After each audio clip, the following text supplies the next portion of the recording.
Next on the show, we have Dr.TarakaRamji Moturu, and you go by Ramji. Yes.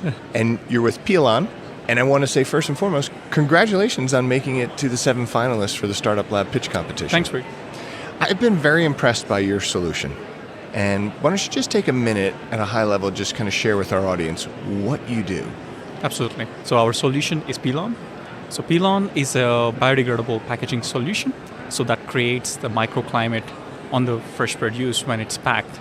And it increases the shelf life up to 3 times.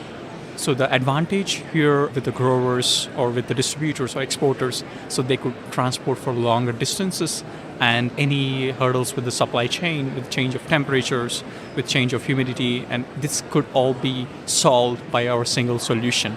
And the best part is it's easy to adopt because we're just simply replacing the single-use plastics with our solution, which is completely biodegradable and home compostable. So you simply can throw it in any landfills or in dustbins.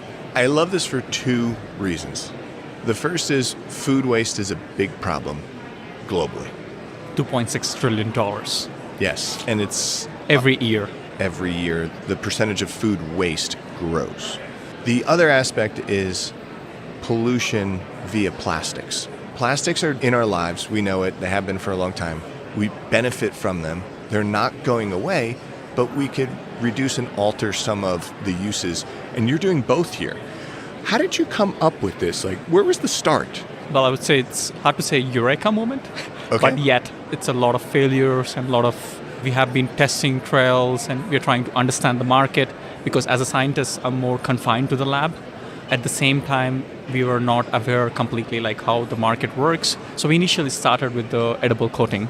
Okay. So given my plant biology background, so myself and the CTO, the co-founder, so we had both plant biology backgrounds and microbiology and food preservation. So this is something which we had a background. This all started during the COVID.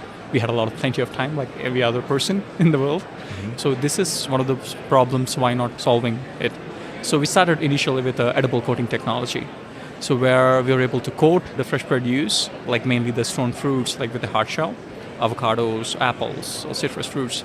And we were able to increase the shelf life up to 30 days. Wow. Which we were like, wow. By not doing anything except it just kept at room temperature, high humidity. I mean, it was tested in India, like the coastal areas. Yep. And that really amazed us. It's like, wow, we never thought about it. Right. And then we went, okay, let's try with the market itself. Let's talk to the people who are exporting. Let's try to understand it. We found other co-founder from south of Florida.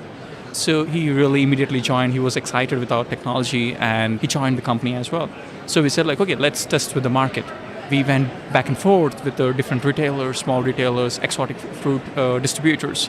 So they were excited, equally excited. Okay, this is increasing. We wanted just 1 day extra, and then it's giving us 1 week. This is already too much for us. They were so excited, but then they also realized it's kind of hard for them to spray each and every fruit, and it's some extra investment they had to put in. So we went back again. So as scientists, we love problems. Sure. So what shall we do? What's the easy way? We noticed that it's a lot of plastic. Then with other co-founders, why not integrating it into the plastic itself? And at the same time, why not using the bioplastics, biodegradable plastics? So that we solve 2 problems with a single arrow. So then that's where we started to work on it. Within 3 months, we were able to find a solution. So a little visualization here. I have a box of produce, and I'm putting PeelON over the whole box. Yes, you can simply wrap it. What about if I had a head of lettuce? Can I just wrap the lettuce in that as well? Yes. So it's a flexible packaging. So wherever you can imagine plastics, you can replace it with ours. That is very interesting and encouraging as well, that there's not a lot of change or difference that you have to do. We can just start incorporating a new material. And I love the fact that it's biodegradable. And I have to say this. I want to thank you and your team and your staff, because we need more people like you in the world that are working to solve these problems. I always say we all have talents. We all have to bring all of our talents to the world. And someone that's strong can lift things. Someone that's small can get into other areas that a bigger person can't. But we need this and this biodegradable, because plastics are good, but too much plastic, it's into our food supply now. It's already in our lifestyle everywhere. So yeah. That's something which we never realized. Right. And then we already see now everywhere, even in the womb. I mean, can you imagine? No, That's a terrible thing which you cannot imagine to have. Yeah. How did you find out about the GS1 US Startup Lab pitch competition? It was really a random one, honestly. So it was one of the co-founders from Florida. So he saw the GS1 Connect, and then he applied for it. And then I got interested really. So he saw it online? Yeah. And then he really thought like supply chain, something which could be, it's an upstream, like which we are constantly been working with. It has synergies. We have so many synergies with other stuff. So that's one of the reasons why he applied to it. And I mean, I got more interested after when we are selected, honestly. So, yeah. And that's actually really the whole part of this. Why we started the Startup Lab pitch competition was twofold. One, we wanted our established members to realize that there are a lot of groundbreaking technologies out there and solutions, and there might be some partnership opportunities, right?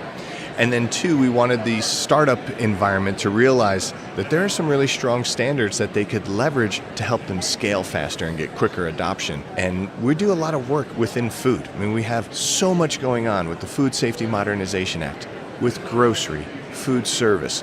And those are two, if you're an outsider, you think, oh, they're kind of one and the same. They're very, very different. Food service and grocery, completely different environments. And until you kind of go behind the curtain, you don't realize. And then you realize, oh, now I get it. And COVID has helped us all realize maybe we need to rethink some of those things. Not all of them, but some of those things I would say this is an opportunity where we can really rebuild and rethink most of the stuff, right? Yeah, exactly. All right, well, I'd like to know, what's your favorite technology that you're using today? Just personal, professional, it could be something at work, it could be just something, it's your favorite tech that you're using right now and you just can't live without it. Hard to say, but at the same time, I started to use ChatGPT. I think that's like all-time favorite for like most of the people around us. So, what are you using ChatGPT for, if you don't mind me asking? So it's a mix and match, I would say, for the general sense and also for knowledge basis, to understand like if I really want to brainstorm with something. Like ChatGPT is really like good to start with. Like It doesn't give you accurate information, but at the same time, it's also like something where I would love to start. I love that idea because everyone has their own opinions and different things. And like ChatGPT isn't the answers, it's the information provided back to you. So if the information isn't correct, and it's not the answer, but it's what's available, and it gets thought process going. It's a good primer. Exactly. It's a good primer to start with. It's a draft. Yeah, I love it, and I'm hearing people use it for lots of different things, like summarize this event, summarize this document, start me with a letter, or start me with an idea, or if you were to do that, it blows my mind. The creativity, and when you see different people start to look at it. I know a lot of friends that are coders, and they're like, oh yeah, I use it all day long. Coders use a lot, yeah. And it gets them 80% of the work done, and you have to still know how to code. Sure. Absolutely. Type of thing. Also for like legal works, or I don't rely completely on them, but at least I'm really not familiar with some of the legal terms, for example, or the IP regulatory parts. So interesting. Like even the business parts. So if I miss something, this is a new word for me. Like, what does it mean? Maybe it's common for like other business people. For me, it's completely new. So you're bouncing all ideas and questions off of it now. Yeah, it's a good start for me. Like right? People Google it, so I'm using ChatGPT, and then I Google it. We're turning it into a verb. I mean, you can Google it. I'm going to ChatGPT. We got to shorten that up. Yeah. We need to work on that. Yeah, we got to shorten that up. Well, listen, congratulations again. It's been a true pleasure to have you around and to learn from you, and we wish you all the best of luck. Thanks for having me. Yeah.